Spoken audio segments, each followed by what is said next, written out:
Halo adik-adik, Shalom. Apa kabar semua? Puji Tuhan. Di hari Minggu ini, tanggal 14 Juni, sekalipun kita belum bisa berkumpul beribadah bersama, kita patut bersyukur kita masih dapat beribadah lewat tayangan video ini. Mari siapkan hati, pikiran dengan sikap yang sopan, berpakaian yang rapi, sama-sama kita menjumpai Tuhan dengan hati yang bersyukur. Kita akan masuk dalam ibadah pagi ini. Mengawali ibadah kita pagi ini, sama-sama kita akan melakukan pujian memuji Tuhan dari Gita Bakti 62, baitnya yang pertama.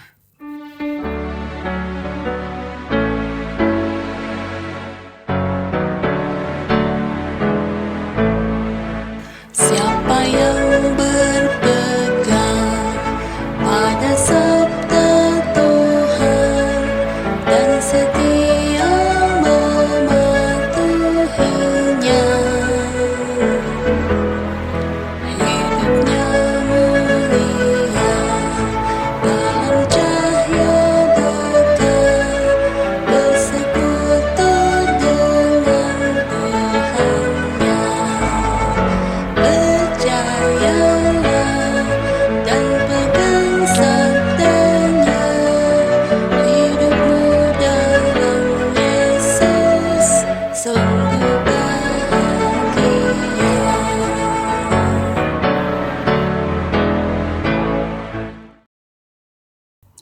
Mari kita berdoa. Bapa kami di dalam surga, Bapa di dalam nama Yesus Tuhan dan Juru Selamat kami yang hidup, kami kembali menghampiri hadirat-Mu yang kudus dalam segala ungkapan syukur kami Tuhan, karena di pagi hari ini Tuhan masih memberikan kami kesempatan untuk mensyukuri hari yang baru, hari Minggu, hari Tuhan, di mana kami mau pakai untuk beribadah bersama. Sekalipun kami beribadah di rumah saja, tapi kami mau menghampiri Tuhan dengan hati yang penuh sukacita. Di dalamnya kami akan memuji, memuliakan nama-Mu. Kami mau membaca akan kebenaran firman-Mu. Mari Tuhan hadir mengurapi hati pikiran kami semua, agar di dalam kuasa Roh-Mu yang kudus, kami boleh memahami akan kebenaran firman-Mu, dan kami pun boleh menjadi pelaku firman yang benar di hadapan Tuhan. Bapa di dalam surga, berfirmanlah kepada kami semua, karena kami anak-anak-Mu sudah siap untuk mendengarkan suara-Mu. Di dalam nama Yesus kami sudah berdoa. Amin. Pembacaan Alkitab kita pada pagi hari ini terambil dari Kitab Kejadian pasal 31. Kitab Kejadian pasal 31 ayatnya yang ke-43 hingga ayatnya yang ke-50. Kejadian pasal 31 ayat 43 sampai ke-50 yang berkata, perjanjian antara Yakub dan Laban. Lalu Laban menjawab Yakub, perempuan-perempuan ini anakku, dan anak-anak lelaki ini cucuku, dan ternak ini ternakku, bahkan segala yang kau lihat di sini adalah milikku. Jadi apakah yang dapat kuperbuat sekarang kepada anak-anakku ini, atau kepada anak-anak yang dilahirkan mereka? Maka sekarang, marilah kita mengikat perjanjian, aku dan engkau, supaya itu menjadi kesaksian antara aku dan engkau. Kemudian Yakub mengambil sebuah batu dan didirikannya menjadi tugu. Selanjutnya berkatalah Yakub kepada sanak saudaranya, kumpulkanlah batu. Maka mereka mengambil batu dan membuat timbunan. Lalu makanlah mereka di sana di dekat timbunan itu. Laban menamai timbunan batu itu Yegar Sahaduta. Tetapi Yakub menamainya Galet. Lalu kata Laban, timbunan batu inilah pada hari ini menjadi kesaksian antara aku dan engkau. Itulah sebabnya timbunan itu dinamainya Galet. Dan juga Mispa, sebab katanya, Tuhan kiranya berjaga-jaga antara aku dan engkau apabila kita berjauhan. Jika engkau mengaibkan anak-anakku dan jika engkau mengambil istri lain di samping anak-anakku itu, ingatlah, walaupun tidak ada orang dekat kita, Allah juga yang menjadi saksi antara aku dan engkau. Sampai demikian jauh pembacaan firman Tuhan. Tuhan Yesus memberkati. Adik-adik yang Tuhan Yesus berkati, Shalom. Hari ini pembacaan Alkitab yang menjadi renungan teruna membawa kita pada kisah kehidupan keluarga Yakub dan Laban. Tentunya kita masih ingat siapa itu Yakub. Yakub adalah saudara kembar dari Esau, anak-anak dari bapak Ishak dan ibu Ribka. Lalu siapa itu Laban? Laban adalah paman dari Yakub atau saudara laki-laki dari ibu Ribka. Kita bisa lihat dari Kejadian 27 ayat 43. Dari pembacaan tadi terlihat ada tugu perjanjian yang dibangun oleh Yakub dan bapak Laban. Dan tugu itu diberi nama oleh bapak Laban Yegar Sahaduta, yang artinya timbunan batu yang menjadi saksi dari bahasa Aram.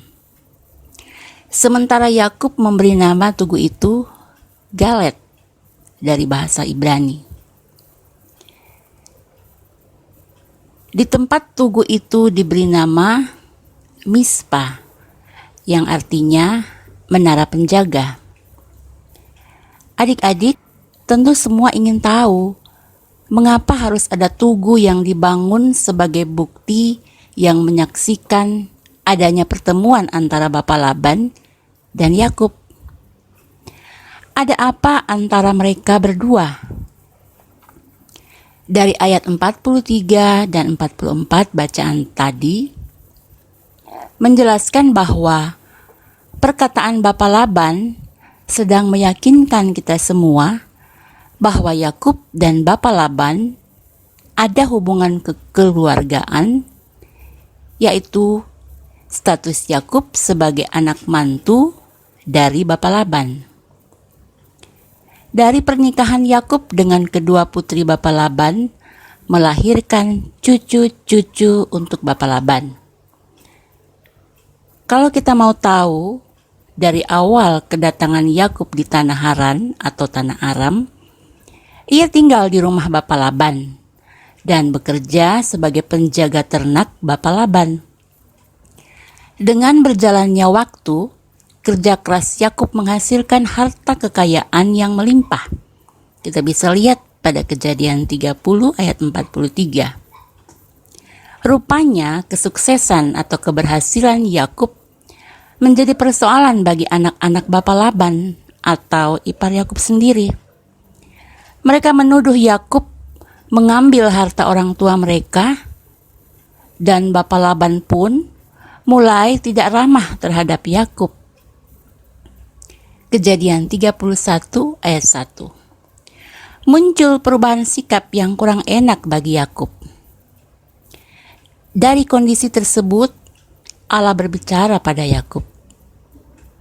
Itu ada pada Kejadian 31 ayat 3. Lalu Yakub menceritakan semua yang terjadi pada istrinya tentang kecurangan-kecurangan bapak Laban selama ia bekerja menjadi penjaga ternak, dan bagaimana campur tangan Tuhan yang memberkati Yakub, yang menguatkan Yakub melewati hari-harinya. Adik-adik yang Tuhan Yesus berkati, dari perkataan Tuhanlah yang terdapat dalam Kejadian pasal 31 ayat 3, Yakub mengambil keputusan untuk pergi meninggalkan rumah bapak Laban, membawa semua sanak keluarga, budak, dan semua hewan ternaknya. Kejadian 31 ayat 17-18. Ini mengajarkan kita semua untuk selalu mau melibatkan Tuhan dalam setiap rencana dan kerja kita. Sebab tanpa penyertaan Tuhan, sesungguhnya kita lemah dan tidak berdaya. Mari kita lihat kelanjutan kisah perjalanan Yakub menuju kampung halamannya di Beersheba, tanah Yudea. Ketika Yakub dan rombongannya tiba di pegunungan Gilead untuk berkemah, tiba jugalah rombongan Bapa Laban setelah 7 hari perjalanan mengejar rombongan Yakub. Tetapi Tuhan Allah berbicara pada Bapa Laban pada malam itu dalam mimpinya. Kita lihat dalam Kejadian 31 ayat 24. Luar biasa cara Tuhan memimpin tiap-tiap pribadi ciptaannya. Tuhan sungguh tahu niat hati dan pikiran Bapa Laban. Ia mengejar rombongan Yakub, dan dari mimpinya itu Bapa Laban menjadi sadar atas semua perbuatan curangnya pada Yakub. Adik-adik yang Tuhan Yesus berkati, inilah cara Tuhan mempertemukan Yakub dan Bapa Laban. Ada solusi yang baik bagi setiap persoalan ketika kita selalu melibatkan Tuhan. Kejadian 31 ayat 44-50 bacaan tadi menceritakan Yakub dan rombongan, Bapak Laban dan rombongan sepakat mengikat perjanjian damai dengan membangun tugu Yegar Sahaduta. Mereka bersama mempersembahkan korban, lalu duduk makan bersama. Bagi Yakub, berdirinya tugu Yegar Sahaduta punya arti yang sangat penting dalam perjalanan hidupnya. Ada 4 hal penting bagi Yakub dari arti tugu Yegar Sahaduta. Pertama, ini merupakan awal kehidupan baru bagi Yakub. Yakub yang dulunya seorang pelarian miskin, kini telah menjadi orang yang sukses dan kaya raya. Kejadian 30 ayat 43. Yakub yang dulunya hidup sendiri dalam pelariannya, kini kembali ke kampung halamannya bersama kedua istri dan anak-anaknya. Kejadian 31 ayat 17 dan 18. Yakub yang dulunya adalah pekerja di rumah Laban, kini telah mendapatkan kebebasan. Kejadian 31 ayat 42 52. Hal penting kedua, ini merupakan pengakuan iman Yakub. Dengan pertolongan Tuhanlah Yakub selamat dari rencana jahat Laban. Kita bisa lihat pada Kejadian 31 ayat 29 bahwa penyertaan Tuhan adalah kunci untuk meraih keberhasilan dan kesuksesan dalam hidup. Kejadian 31 ayat 42. Bahwa Allah selalu memperhatikan segala jerih payah dan kesengsaraan umat-Nya. Hal penting yang ketiga, yaitu bagi Yakub, ini merupakan komitmen untuk mengasihi. Di depan Yegar Sahaduta, Yakub telah berjanji bahwa ia akan selalu mengasihi istri-istrinya. Kejadian 31 ayat 53. Hal keempat, batas untuk tidak berbuat jahat. Di depan Yegar Sahaduta, Yakub telah bersumpah bahwa ia tidak akan berbuat jahat terhadap Laban. Kejadian 31 ayat 53. Dari kisah Yakub ini, kita semua diingatkan untuk selalu percaya dan meyakini bahwa Tuhan adalah satu-satunya sumber pertolongan dalam hidup. Kita juga diingatkan untuk percaya dan memahami serta meyakini bahwa penyertaan Tuhan adalah kunci untuk meraih kesuksesan. Sebagai anak-anak teruna, kita diajarkan untuk punya komitmen di dalam melatih diri, sama seperti Yakub, untuk hidup saling mengasihi dan tidak melakukan perbuatan jahat yang menyakiti sesama. Memahami bahwa perjalanan hidup menuju kesuksesan dan keberhasilan butuh proses. Tidak gampang, akan selalu berjumpa dengan kesulitan, penolakan, dan sakit hati. Tetapi dengan menjadikan Tuhan sebagai penolong, maka semua persoalan hidup akan dihadapi dengan hati yang mengampuni, hati yang mengasihi, hati yang bersyukur. Kiranya kisah Yakub ini memberi pesan manis untuk adik-adik dan kita semua. Demikian firman Tuhan. Tuhan Yesus memberkati. Adik-adik yang Tuhan Yesus berkati, sebagai respon dari firman Tuhan tadi, sama-sama kembali kita akan melakukan pujian untuk memuliakan Tuhan dari Gita Bakti 62, baitnya yang ketiga.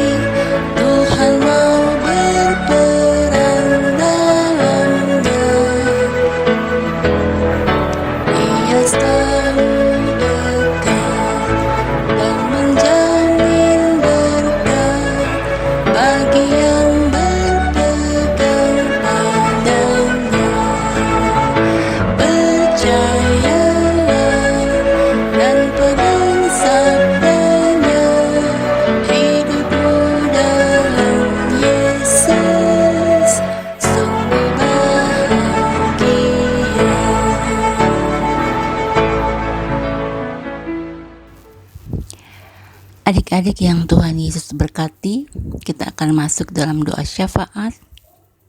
Mari kita berdoa. Bapa Sorgawi, Bapa di dalam Tuhan Yesus, di dalam doa syafaat ini, kami membawa ungkapan syukur kami atas cinta kasih pemeliharaan Tuhan yang selalu nyata memelihara kami semua. Kami boleh menikmati kasih Tuhan setiap hari dan setiap saat. Kami boleh menikmati cinta kasih Tuhan dalam keluarga kami. Terima kasih Tuhan untuk semua berkat-berkat yang sudah memelihara hidup kami sampai hari ini. Sehingga kami boleh menikmati waktu doa dan santapan firman-Mu boleh menjadi santapan bagi rohani kami. Kiranya firman-Mu menguatkan iman percaya kami selaku anak-anak teruna-Mu dari sektor pelayanan 1 sampai sektor pelayanan 13 Jemaat Bukit Zaitun Makassar. Di dalam kami menjalani hari-hari ke depan, dalam studi dan harapan kami akan masa depan kami, semuanya kami hanya mau membawa ke dalam tangan Tuhan saja. Kiranya Tuhan Yesus memberkati. Kami juga berdoa untuk semua kakak-kakak layan dari sektor pelayanan 1 sampai 13. Tuhan Yesus memberkati dalam hidup keluarga, pekerjaan, dan pelayanan mereka. Saat ini kami pun berdoa untuk gereja Tuhan, dimanapun berada, bersama gereja Bukit Zaitun Makassar. Semua pendeta dan pelayan Tuhan, kiranya Tuhan memberkati untuk menjadi saluran berkat yang bersaksi untuk hormat kemuliaan nama Tuhan. Kami pun berdoa untuk bangsa dan negara kami. Dalam segala upaya mengatasi pandemi ini, Tuhan hadir dan memberkati bangsa kami agar bisa keluar dari pandemi ini. Bapa di dalam nama Yesus, inilah doa syafaat kami. Dengar dan sambutlah doa kami ini, karena kami datang kepadamu hanya di dalam nama Yesus, Tuhan dan Juru Selamat kami yang hidup. Amin. Demikianlah ibadah teruna pagi hari ini. Kiranya firman Tuhan yang baru kita dengar bersama, Tuhan Yesus memberkati, sehingga boleh menjadi pedoman, menjadi pegangan bagi adik-adik dan bagi kita semua para pelayan di dalam menjalani waktu anugerah Tuhan hari lepas hari. Tuhan Yesus memberkati kita semua, sampai bertemu kembali.